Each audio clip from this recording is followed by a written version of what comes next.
Hi friends, നമ്മൾ ചെയ്യാമാണ് consolidation practical ക്വസ്റ്റ്യനിലെ 6th ക്വസ്റ്റ്യൻ ആണ്. ഓക്കെ, സോ 6th നമുക്ക് റീഡ് ചെയ്യാം. Hemant limited purchased 80% shares of power limited on 1st January 2011.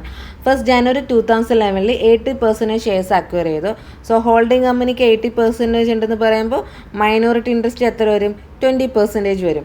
Then issued capital of power limited on 1st January 2011 was 1,15,000 and the balance in P&L account was 90,000. So അന്നത്തെ അവിടുത്തെ balance ഷീറ്റിൽ subsidiary കമ്പനിയുടെ balance ഷീറ്റിൽ equity share capital 1,15,000 P&L account 90,000 ഉണ്ടായിരുന്നു. During the year എൻ്റെ 31st December 2011 power limited earned A profit of 30,000 and at year and declared and paid dividend 22,500. So 1 to 31st December വരെ അവർ എത്ര profit earn ചെയ്ത് 30,000 profit earn ചെയ്യുകയും അതിൽ നിന്ന് 22,500 dividend declare ചെയ്ത്. ഇവിടെ ഡിവിഡൻഡ് ഡിക്ലെയർ ചെയ്ത് പ്രീ അക്വിസിഷൻ ആണോ പ്രീ അക്വിസിഷൻ ആണോ പോസ്റ്റ് അക്വിസിഷൻ ആണോ? This is post acquisition because 31st December വരെ 31st December 2011 വരെയുള്ള ഡിവിഡൻഡ് ഡിക്ലെയർ ചെയ്യുന്നത്. ദാറ്റ് ഈസ് നമ്മൾ ഷെയർസ് അക്വയർ ചെയ്തതിന് ശേഷം.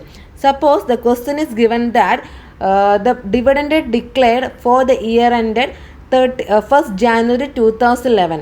സോ 1st January 2011 വരെയുള്ള ഡിവിഡൻഡ് ഡിക്ലെയർ ചെയ്തെന്ന് പറയുമ്പോൾ അതെന്താണ്? Pre acquisition.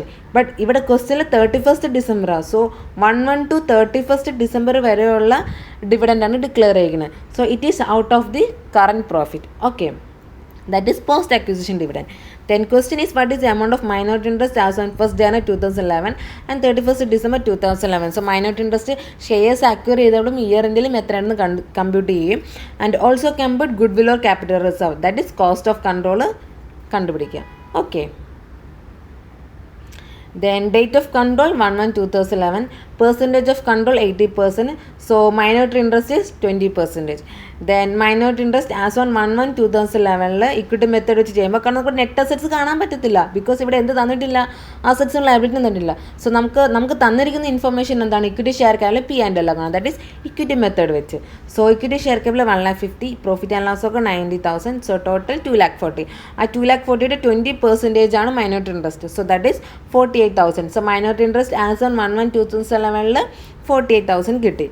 Then minority interest as on 31st December 2011 നമ്മൾ പ്രീ അക്വിസിഷൻ പോസ്റ്റ് അക്വിസിഷൻ ആയിട്ട് ഡിവൈഡ് ചെയ്യുന്നുണ്ട്. So particular pre acquisition post acquisition equity share ക്യാപിറ്റലും P&L അക്കൗണ്ടിലും ഓപ്പണിങ്ങുള്ള P&L അക്കൗണ്ട് ക്യാപിറ്റലായിട്ട് വരത്തുള്ളൂ.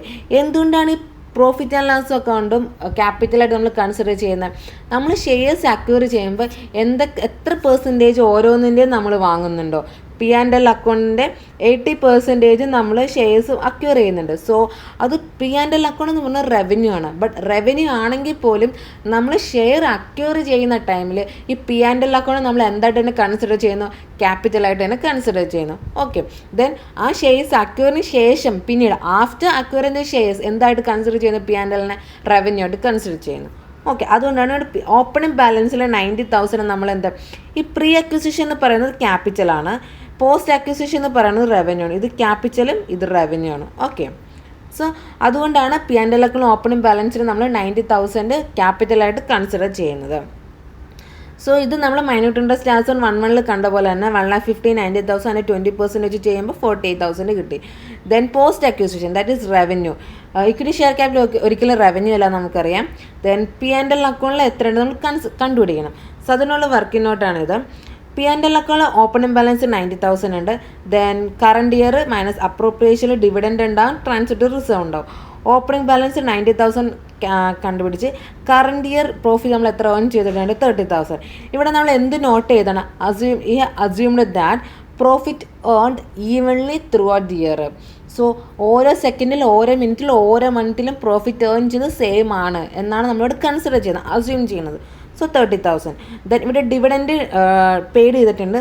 സോ അത് 22,500 ഡിഡക്റ്റ് ചെയ്യണം. ട്രാൻസിറ്ററി റിസർവ് ഒന്നുമില്ല. So closing balance 97,500.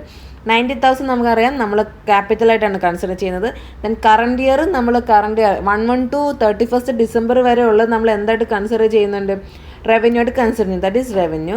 Then dividend 22,500 revenue ആയിട്ട് കൺസിഡർ ചെയ്യുന്നത്, കാരണം ഡിവിഡൻഡ് കറണ്ട് പ്രോഫിറ്റിൽ നിന്നാണ് പേ ഔട്ട് ചെയ്യുന്നത്. സോ ഓക്കെ, സോ ഇത് ക്യാപിറ്റൽ, ഇത് revenue. So total capital 90,000, total revenue 30,000 minus 22,500, 7,500. ഈ 7,500 നമ്മൾ എന്ത് ചെയ്യണം? 7,500 പോസ്റ്റ് അക്വിസിഷനിൽ എഴുതുകയും ചെയ്യണം. ഓക്കെ, then ആ 7,500 20% 1,500.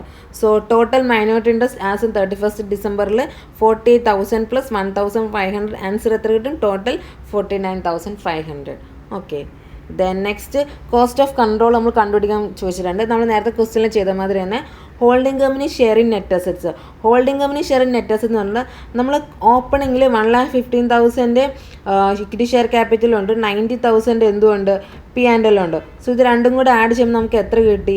2,40,000 കിട്ടി. ഈ 2,40,000 80% ആണ് ഹോൾഡിംഗ് കമ്പനി ഷെയർ ചെയ്യുന്നത്. സോ 2,40,000 80% എത്ര വരുന്നു? 1,92,000 വരും. അതാണ് holding company share in net assets. Then cost of investment നമ്മൾ ഷെയർസ് വാങ്ങിയത് 2,10,000. സോ 1,92,000 വാല്യൂ ഉള്ള ഷെയർസ് നമ്മൾ 2,10,000 വാങ്ങുന്നത് ലാഭമാണ് നഷ്ടമാണ്. സോ ആ നഷ്ടത്തെ നമ്മൾ പറയുന്ന പേരാണ് good will ask per AS 21. So ആരും കാണാത്ത ഒരു ലാഭം ആര് കാണുന്നുണ്ട്? ഹോൾഡിംഗ് കമ്പനി കാണുന്നുണ്ട്. So that is good will ask per AS 21. AS 21 ഏതാ മറന്നു പോയത്? Okay, AS 21 good will ask per AS 21 18,000. Okay, clear അല്ലേ? എന്തെങ്കിലും ഡൗട്ട്സ് ഉണ്ടെങ്കിൽ കമൻറ്റ് ചെയ്താൽ മതി. Okay, thank you.